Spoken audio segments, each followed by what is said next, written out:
Pessoal, eu vou agora conversar com o advogado Roberto Bertoldo. Ele também tem uma história de injustiças, perseguição judicial. Eu encontrei, não é coincidência, porque eu encontrei também, ele participou do evento ontem, segundo encontro da rede Lawfare Nunca Mais. Ele já participa de programas aqui na Fórum, eu sei com o Rovai lá, mas aqui é a primeira vez. Bertoldo, bem-vindo aqui ao Jornal da Fórum. Tudo bem? Ô, Miguel, tudo bem? Muito obrigado pelo convite, Miguel. Bertoldo, eu sei que você já participou de vários programas lá com o Rovai, contou a sua história, mas aqui é a primeira vez. Então, a gente tem uma audiência, tem algumas pessoas que acompanham já no 11h30, mas nem todos. Aí, se você pudesse contar um pouco da sua história, também a perseguição lawfare que você sofreu, você também conheceu essa figura nefasta da política brasileira, que é o hoje senador Sérgio Moro. Pode contar a sua história, que a audiência aqui vai prestar atenção. Bom, boa noite, né? Boa noite a todos. Boa noite, Miguel, novamente. Eu diria para você que o Sérgio Moro não é uma pessoa nefasta da política, é uma pessoa nefasta. Ele fez muito mal para a vida brasileira como um todo, para a economia brasileira e para muitas pessoas. O que a gente viu agora da entrevista, eu estava vendo um restinho da entrevista anterior, você imaginar, eu acho que quem tem família, imaginar que um pai não pode ver a sua filha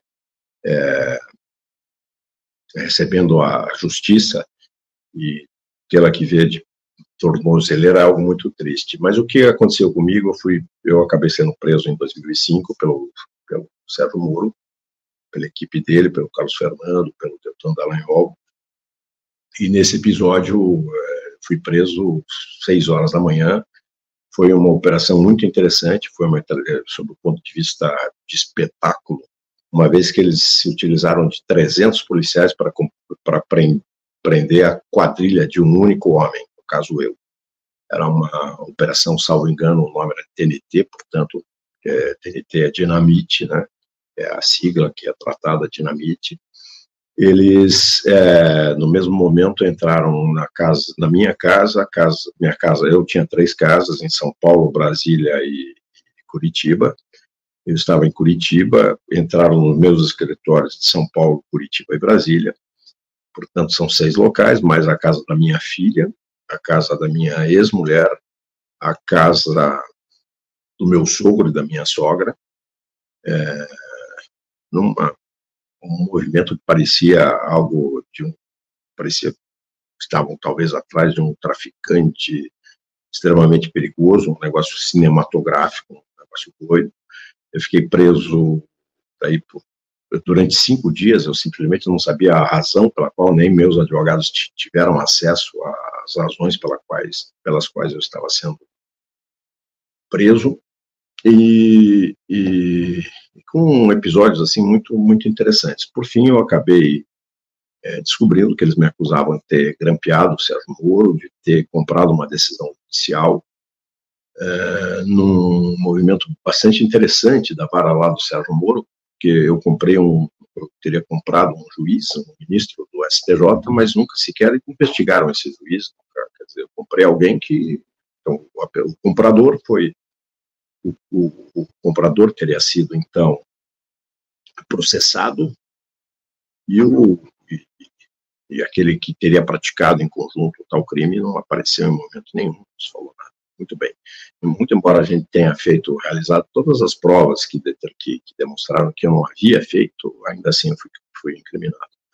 Me abriram 93 inquéritos policiais, eu respondi perto de 7 a 8 ações penais. Eu permaneci preso em determinado local e fiquei preso num local horrível. Qualquer prisão, mesmo a domiciliar, é muito ruim, né? Qualquer cerceamento de liberdade é muito ruim. Mas nesse episódio passado, em menos de 80 dias, eu já havia sido condenado, processado e condenado em 80 dias, numa agilidade assim, absolutamente nunca antes vista, né? Eles me condenaram a 10, 12 anos de prisão. Por supostamente ter e eles sabiam. Hoje eu tenho um documento que mostra que tanto o Deltan Dallagnol, que é quem assinava a denúncia, assim como o juiz que acabou determinando a minha prisão, e mantendo minha prisão, me condenando na sequência, de que eles sabiam nessa operação spoofing, em parte da documentação, tem um determinado momento em que o diálogo fala, a gente sabe que não foi o Bertoldo, mas não vamos falar nada porque senão vai ficar chato, eu não sei para quem. Já no começo passados 30 dias da prisão, começou a aparecer gente que me oferecia liberdade em troca de uma delação premiada. Então eu percebi logo de cara que aquilo se tratava não de uma prisão, e sim de um processo de tortura, onde eles desejavam que eu entregasse duas pessoas em especial, que eram o presidente Lula e o José Dirceu.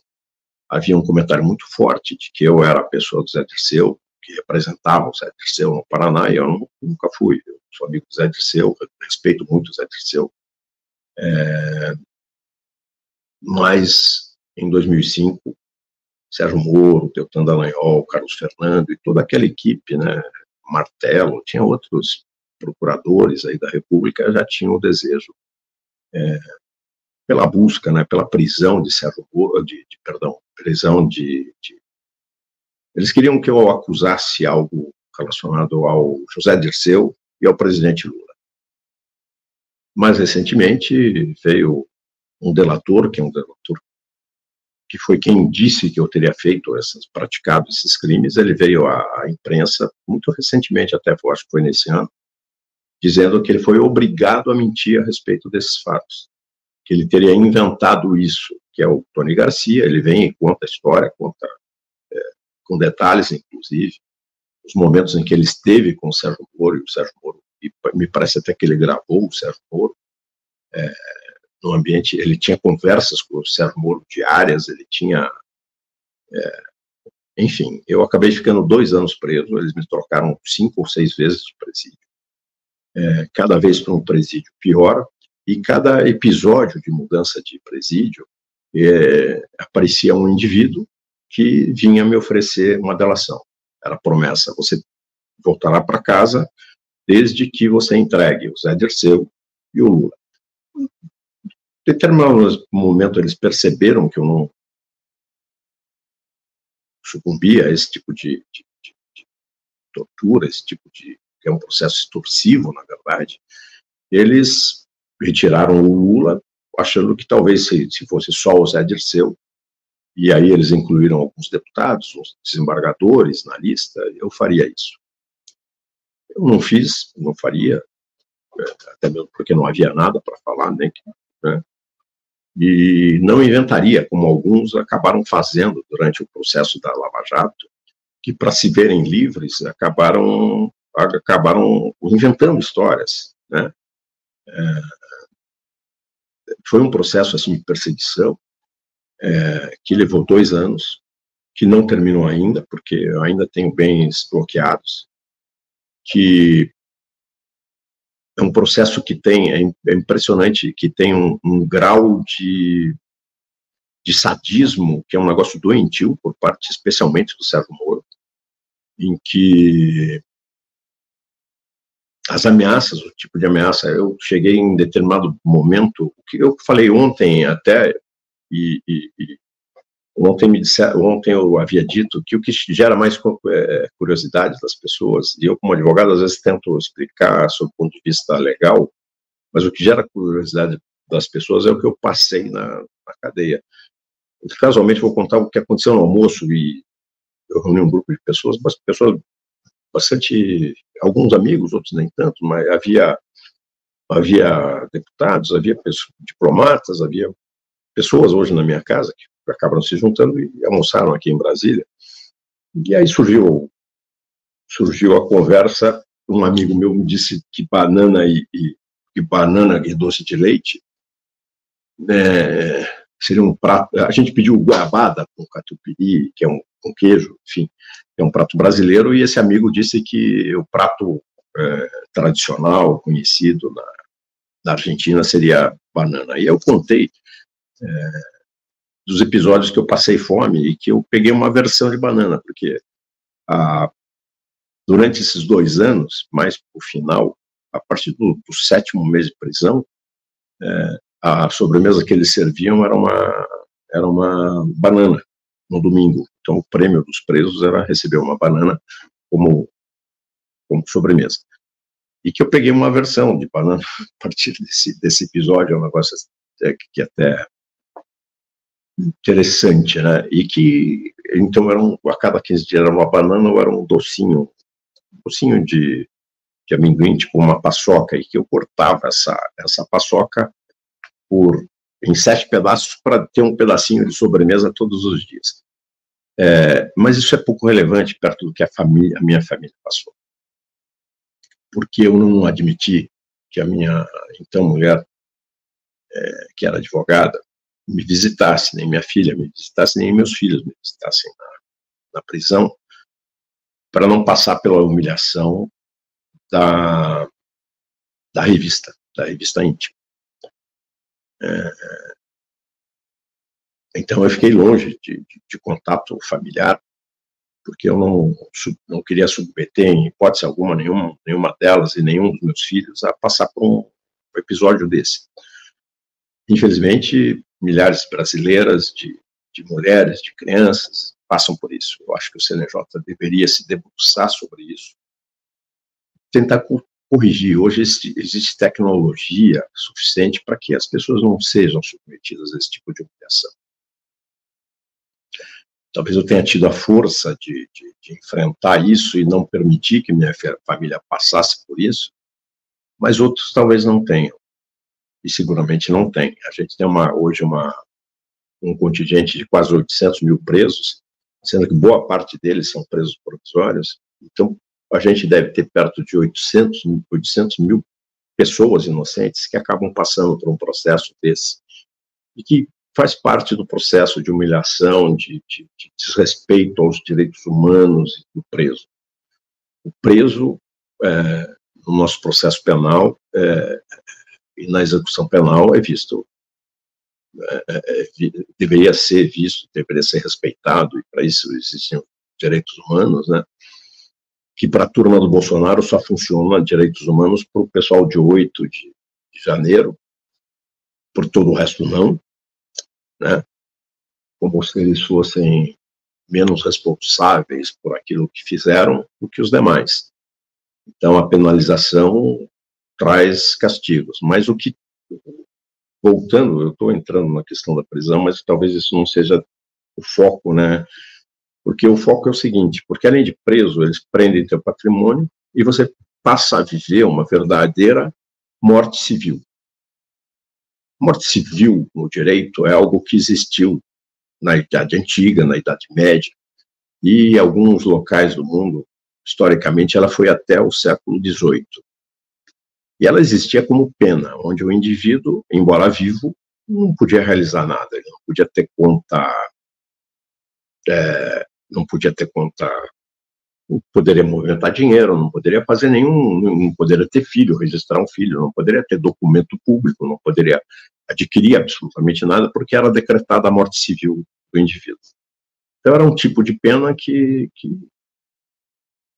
foi extinta a partir do século XVIII, não se teve mais isso classificado no Código Penal como pena, como tipo de pena, mas que o judiciário brasileiro passou a fazer, especialmente nesse processo do lawfare. Porque, junto com a prisão, junto com a exposição do indivíduo, que é algo assim muito danoso, que acaba com a vida da pessoa, eles mandam a Receita Federal. Então, todas as pessoas que foram entrevistadas, todas as pessoas que passaram por isso, passaram também por um processo de fiscalização da Receita Federal, cuja atividade é a seguinte: ou multa ou multa. Tem a razão ou não tem a razão enquanto contribuinte, você vai ser multado. No meu caso, eu recebo a Receita Federal ainda a cada 3 anos. Então, a cada 3 anos, alguma empresa minha, ou eu como pessoa física, ou o meu escritório de advocacia sofre algum tipo de fiscalização, né? A Receita Federal do Paraná, por muito tempo, ficou na mão do Sérgio Moro. O Sérgio Moro não comandava só a Polícia Federal e o Ministério Público. Era vergonhoso. Ele tinha também a Receita Federal. Tanto que o principal coordenador da Receita Federal do Paraná, que era um indivíduo chamado Roberto Leonel, que é dotado da mesma maldade que o Sérgio Moro, que o Deltan Dallagnol, foi levado pelo Sérgio Moro, quando ministro da Justiça, para o COAF. O Sérgio Moro é uma pessoa que trabalhou muito com informação enquanto juiz. Hoje eu acredito que não, mas eu não sei se ele não guardou, talvez, informações de muita gente. Esses companheiros do jornalismo, que, como você, acreditam que o Sérgio Moro ainda tem poder porque ele guarda a informação de muita gente. Guarda a informação ruim, guarda a informação, desde a época da Operação Banestado, ele guarda informações e trabalharia com isso como uma espécie de atividade da Gestapo ou da SS, que investiga o tipo de... que tem as pessoas, que acabam tendo as pessoas nas mãos. O sofrimento que eles oferecem, que eles colocam... Ontem ou anteontem, houve uma decisão do ministro Toffoli em relação ao Marcelo Odebrecht. O que esse pessoal de Curitiba acabou fazendo com o Odebrecht foi algo assim de uma... Eu vi uma vez a entrevista, como eu não delatei ninguém, não aceitei inventar nada contra ninguém, eu acompanhava muito de perto a Lava Jato e eu vi o Marcelo numa entrevista, um negócio bem interessante. Ele falou: pô, eu ensino meus filhos a não fazer isso. Se um filho delatar o filho mais novo, o delator é que vai pagar, porque eu acho que isso não é uma atividade de homem, né?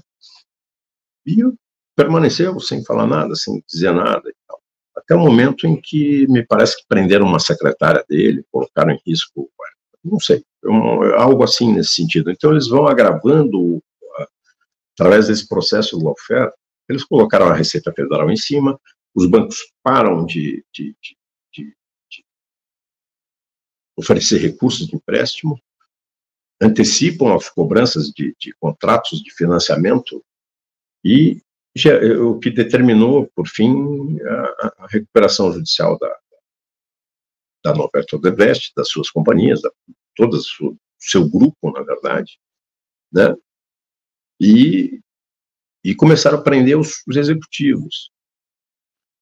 Então, enquanto o Marcelo estava preso e não delatava, eles iam agravando o aperto, o cerco, a perseguição, a tortura, que faz parte desse processo. Eu acho que a imprensa, em determinado momento da história brasileira, vai ter que fazer uma meia-culpa em relação ao que foi feito, porque nada disso acontece e faz parte do processo do lawfare a participação da imprensa, a exposição do indivíduo, a degradação da imagem do indivíduo, a humilhação que eles oferecem a essa pessoa. Eu era muito amigo do jornalista, muito amigo pessoal, de eu ir na casa dele, ele vir na minha casa, ele ficar em Curitiba na minha casa, quando ele se hospedava, que era o Ricardo Boechat, muito querido por todo mundo. Ricardo foi me visitar 2 vezes na cadeia. Ele falou: não é possível, ele me conhecia, ele falou: não é possível que isso está acontecendo com você e tal. E a exposição, eu tive uma matéria na Veja, eu acho que tinha 9 a 11 páginas, onde eles, inclusive, disponibilizaram, vazou, né? É impressionante, o vazamento vaza mais do que a água no Rio Grande do Sul, nessa tragédia horrorosa, mas vazava tudo da segunda vara lá, que se transformou depois em 13ª vara do Sérgio Moro. E nessa matéria vazou trechos de conversas minhas, de grampos ou de conversas minhas que foram grampeadas, enfim. E era impressionante como eles faziam cortes nessa conversa, então emendavam um trecho com um trecho diferente. Se você pegar na matéria, e que mudava completamente o contexto do que eu havia falado. E aquilo ia diariamente para os jornais, no caso de Curitiba, a Gazeta do Povo,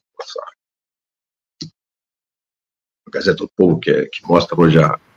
Roberto, desculpa te interromper, só para te avisar que tem agora 1 minuto, tá? Mas tá tranquilo, é só para você fechar, mas depois você volta aí para completar. Tá, só o seguinte, é um processo de tortura.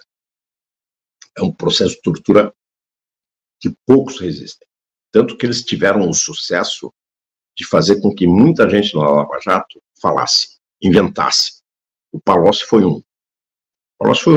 Passou pela tortura. Eu acho que ele errou em ter inventado tudo que inventou. Né? Poucos resistem. Eu resisti. Graças a Deus eu resisti. Eu acho que fiz exemplo para algumas pessoas, mas muitos não resistiram. Isso gerou um mal muito grande no Brasil. Isso é o nascedouro da fake news. A fake news nasceu na Lava Jato e foi copiada por Bolsonaro, e foi a Lava Jato que deu o pontapé inicial para o surgimento do Bolsonaro, para o acontecimento de 8 de janeiro e para a tentativa de golpe. Esses caras nunca estiveram atrás do combate à corrupção. Eles sempre estiveram atrás de fama, de sucesso e de dinheiro. Quem acha que é diferente não é assim. O lawfare muitas vezes é para perseguição política. No caso da Lava Jato, o lawfare foi feito para a fama de 3 ou 4 indivíduos que ficaram ricos e conquistaram fama. Essa é a pura verdade. Muito bom, Roberto. Muito obrigado, então, pela entrevista. A gente volta a conversar em outro momento, tá? Forte abraço, bom final de semana para você. Miguel, muito obrigado, um abraço também. E próxima vez me pergunte mais. Eu fico falando, ninguém me pergunta, eu fico envergonhado até. Dessa vez eu queria dar um espaço para você fazer um depoimento mais pessoal. Na próxima a gente faz mais um bate-bola de pergunta e resposta. Tá bom? Tá bom, Miguel. Muito obrigado. Um abraço para todo mundo que me acompanhou também. Abraço.